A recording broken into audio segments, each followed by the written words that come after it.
This video, I'm going to be talking about some of the new weapon systems which the United States is about to provide to Ukraine, and you may say they're long overdue, particularly these high mobility artillery rocket systems, or HIMARS. They're known for, they're known as by their acronym. So President Biden announced that just a few hours ago. Anyway, so Ukraine has been pleading for these for ages. I've been talking about the Battle of Severodonetsk, and the Russians have already pushed into the eastern suburbs of that city. The Ukrainians say that over 1,500 civilians have been killed. Now, you'd expect they might inflate that figure to make the Russians look bad, but I don't find that figure hard to believe, actually. A city of over 15,000 people, some of whom had evacuated, very intense bombardment. The Ukrainians say 90% of the buildings are damaged. I mean, even that's an exaggeration. It wouldn't appear to be a large exaggeration. I mean, from some of the footage I've seen, admittedly that might be selective. They're showing you the very badly damaged buildings to make the point, and not bother showing you. If you saw a building which wasn't damaged at all, you'd say, oh, it's not too bad. So, I mean, had the United States provided these even a month ago, the Russians might not have got close to Severodonetsk. So this city in the Luhansk region. So there's Donbass and the Don River Basin, which includes both Luhansk and Donetsk regions. Perhaps I should say districts. Donbass is a region which includes more than two districts, but the main ones we're interested in are Luhansk, which is further north, and Donetsk, which is further south on the Sea of Azov. So Luhansk being the county town, if you will, of Luhansk district, and Donetsk being the county town of Donetsk district. And Severodonetsk means northern Donetsk, as in the river Don flows through it. So unquiet flows the Don at the moment. I hope you get the literary illusion. So this will be very useful to the Ukrainians, because the trouble is, up until this point, they've been often well within range of Russian artillery and rocket systems, but the Russians were out of range of the Ukrainians. So what do?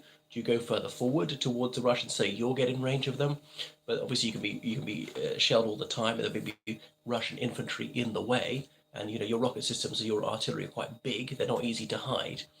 They do have some of those excellent howitzers from Germany and the United States, but just not nearly enough of them. They take some time to train on. You can't just give them things, they use it straight away. Things like javelins, those portable anti-tank weapons. People can be trained on those in just a few hours. But artillery, I'm told, is much longer. As I've said many times, I'm not at all a military person, so forgive me if I get anything wrong here. But Zelensky has publicly vowed not to use these HIMARS to hit inside the Russian Federation itself, only to hit the Russian forces who are illegally occupying parts of Ukraine, and indeed pro-Russian insurgents in eastern Ukraine. The United States was anxious lest the Ukrainians use it to hit targets inside Russia itself, because they felt that would be too provocative. And Sergei Lavrov, the Russian foreign minister, had vowed a harsh response to NATO if that were to happen. Well, what are the Russians going to do? Nuclear war? I mean, that would be the end of Russia as well as everybody else. If they can't defeat Ukraine, they certainly can't defeat NATO, which is far, far bigger and better armed. So make it even worse for themselves. So the $700 million dollar worth of military aid, which was announced today, includes some air surveillance radars, those javelins, and those short-range anti-tank rockets. So I've heard that they can hit things from 800 meters away. I've seen other sources say they can hit things 4 kilometers away. But I mean, maybe these are different anti-tank weapons I'm getting mixed up about. And more shells for ammunition, choppers of vehicles, not tanks, but other vehicles. I don't know if they're soft-skinned and hard-skinned, and spare parts for the same, because these things are either going to break down. To provide them those multiple launch rocket systems, the Soviets have had them since the 1930s. Katyusha, as in a bit like saying Katie is the name. There's that famous song Katyusha about it. Яблоко игрушки, that celebrated a melody from the Second World War. And Russia harping on and on about the winning the Second World War. Ukraine won the Second World War. Any Soviet achievement is also a Ukrainian achievement. Any Soviet crime is also a Ukrainian crime. 25% of Soviets were Ukrainians. The Soviet Union would never have won the Second World War without Ukraine. It was a very close-run thing in many battles. And if you subtract 25% of your troops from the Red Army, they would have lost, especially if you then add those to the Axis side. And it's true a few Ukrainians were pro-Axis, so were some pro-Russians. You may have heard of Vlasov's army and things like that. Anyway, and then obviously there were Ukrainian nationalists who fought against both sides, who fought against the Soviets and the Third Reich. And why did Ukrainian nationalists join the Germans in the first place? Partly because they experienced genocide at the hands of the Soviet government. It couldn't be any worse, so they thought. Millions of Ukrainians purposefully starved to death. Blind Ukrainian wandering minstrels tortured and killed in the most agonizing ways by the Soviet secret police. That's why, because of the sick sadism of Stalinism that Putin wants to return to. He's always adulating that. I mean, that Stalin is so fantastic and he can never be criticized, discrediting the Russian military as a crime. What do they deserve to be discredited? What have they done something utterly discreditable? They've criminalized telling the plain truth. And Alexei Navalny, that gallant anti-corruption defender, he's looking at an additional 15 years in his prison sentence.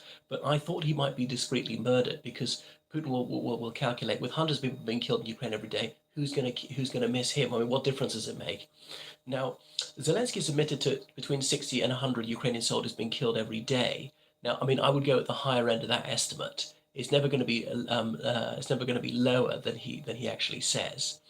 And then about 500 wounded. So how long can they sustain that? Suppose it's 100 deaths a day. 10 days, it's 1,000 deaths. 100 days, it's 10,000 deaths. 1,000 days. I think the war is going to slow down, partly because both sides will be running out of troops and indeed munitions, and sanctions will really start to hurt. I mean, the Russians have got some very slow momentum, but I don't think they'll be able to sustain this impetus for long. Plus, the Ukrainians will get these weapons. I mean, they should have been provided more, and they should have been provided much sooner, and they'd be in a much better position. The Russians would have been able to penetrate so deep, it would have been a big fillip to Ukrainian morale, and it would have demoralized the Ruskies. So finally, the HIMARS are coming. Now, HIMARS, they could have rockets which can hit 300 kilometers away, as in even from Kiev, you could hit deep inside Russia. Obviously, if you go right up to the border with Russia, then the Ukrainians could hit targets much further away, not quite Moscow. Anyway, so they're going to have rockets will allow them to hit targets 80 kilometers away. So and also they're very accurate, unlike a lot of the Russian weapons. So they're very glad to receive these. Anyway, remember the US has only provided $4.5 billion worth of aid. I mean, I know it's a lot, but really, in the context of war, that's a drop in the ocean. Congress has voted for a further $40 billion of aid. But if that could have been released sooner, deliver these things as fast as possible. It's slightly a race to see how far the Russians can get before the Ukrainians get significant quantities of these more advanced weapons systems.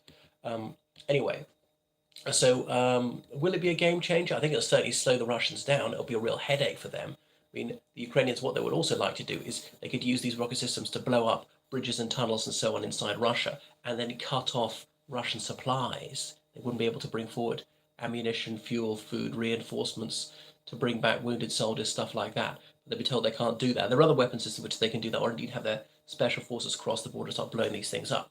Then that would oblige the Russians to start guarding bridges and tunnels and so on 24/7, which obviously you can do, but that's quite time consuming. And then your troops there in penny packets can be ambushed and killed in small groups, and it just uses up a lot of manpower, which could otherwise be deployed in the battlefield. So, I mean, there's some Ukrainians who say this war will stop in August, but I don't think it'll stop. I think it'll slow down for the reasons I've already adumbrated. But it's worrying. We're already seeing fracturing of the Western alliance, some people going wobbly, calling for peace negotiations, saying that Ukraine has going to have to cede some territory. They effectively ceded some 8 years ago. They should lose even more. People want crime to pay. Now, why would Putin stop there when you've actually just made this profitable for him? I know he's paid a price for it, but he might say, well, okay, so I'll sign this truce, even observe it for a couple of months, catch my breath, and then get back into battle array, and once we've regrouped, attack again, because I know the West will cave in, because they're cowardly, they're just utterly invertebrate. Right, thank you for watching my channel. Toodaloo.